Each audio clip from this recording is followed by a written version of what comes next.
Next up, we are so excited to welcome Jackson Show, an avid dancer. Jack is co-head of the Footnotes part of the dance board and occasionally practices off campus on a dance team. Welcome, Jack. Thank you for having me. um, so first off, congratulations on silver medal at the Thank IDO Tap World Championships. Thank you. Yeah, so just how was that? Like, how was that experience traveling to Germany? Like, how'd you get involved with that team? That experience was so much fun. It was my first time at the competition, and it was actually my first time in mainland Europe. So it was like a completely new experience. I was also there without my parents, which was cool. I had a roommate who was from LA. He was also 25. Yeah, and I got involved with the team because the studio that I used to be a part of before I came to Andover sends a lot of people to the Tap World Championships. And then they were going to send a team, but then somebody got injured. So they needed to find somebody to fill his spot, and they were like, "Oh, Jack is certainly good enough to fill the role." So they called me a week before they went out, and then I went mid finals week actually, and I learned the dance in 2 hours. Oh my You God. learned the dance in 2 hours. Learned the dance in 2 hours, and then I had another 2 hour rehearsal the next day, and then another 5 hour rehearsal the next day, and then we flew out Saturday morning. So you were there representing the United States, Yeah. the adult team for the United States. Yeah. And how stressful was that carrying the country on your back? That was really stressful, especially because it was my first time, like I said.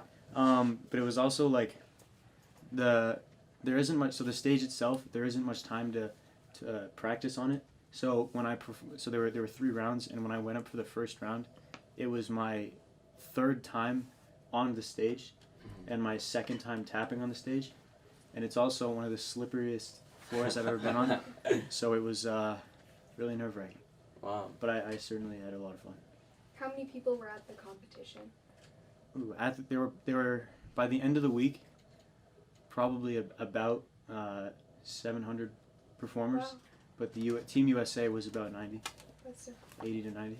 Well, so if you're so capable of like representing the country, how'd you like get into tap? Like, I've like seen you around in Footnotes and Grasshopper and stuff, but I did not know that you were like such a crazy dancer. Yeah, so I started. I actually I didn't go. So I started in the 3rd grade, and it wasn't like I want to start tap dancing. It was so my best friend at the time was starting. He was actually taking a hip hop class, and my mom was like, Jack, you wanna try it?" And I was like, why not? So I signed up for it. It was an all boy class, and then the hip hop one. Yeah, and then the same boys were taking a tap class afterwards.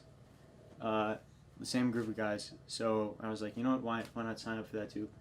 And then I just fell in love with that, and then here I am 10 years later. So were you doing hip hop and tap for a while, or you just switched fully? So to that tap? was in the 3rd grade, and then later on in middle school I picked up ballet and jazz as well. So I did that for a while, and then now I'd say I really only do tap. How do you pursue tap at Andover? Well, I'm co-head of Footnotes, the tap club, which has been a complete blast, which performs usually in Dance Open and then sometimes Grasshopper. And then I also, for Dance Open, last year I actually did a duo with someone I used to dance with at the same dance studio, and I always just try to perform in as many things as I can. And then off campus I'm still in a tap company called Speaking in Taps, which is run by a man named Aaron Tolson, who's a pretty famous tap dancer in the world of tap, but not many people know him outside. And you were talking about how small like the community of tap is. You could speak on that. So the dance world itself is fairly small, but the tap world is even smaller. It's actually like one of the least popular dance styles at the moment. It used to be one of the most popular in the United States, but now it's one of the least popular. And it's so small, in fact, that there's a Facebook group called Tap Dance Community with 6,000 members.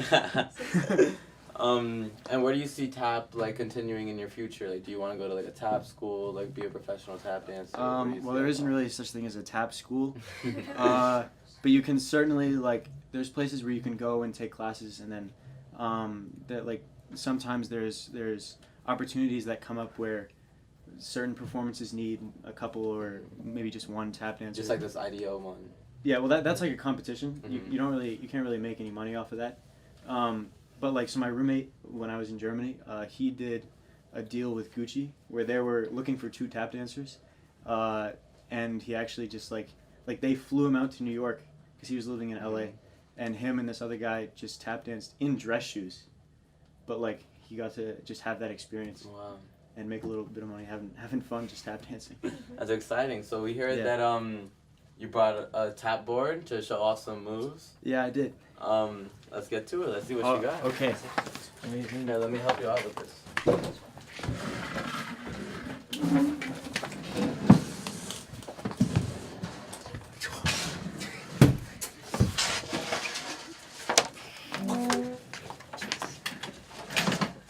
Okay.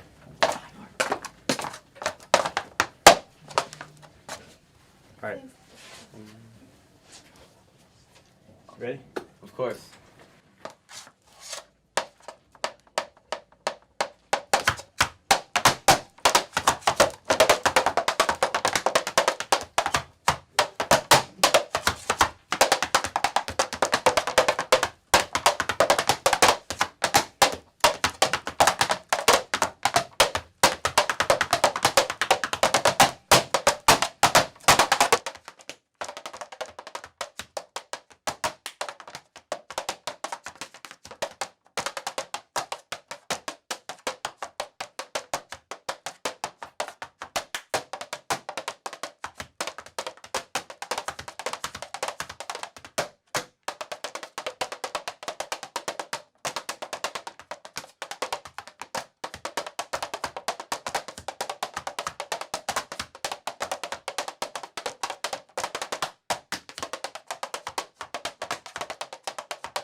That's crazy.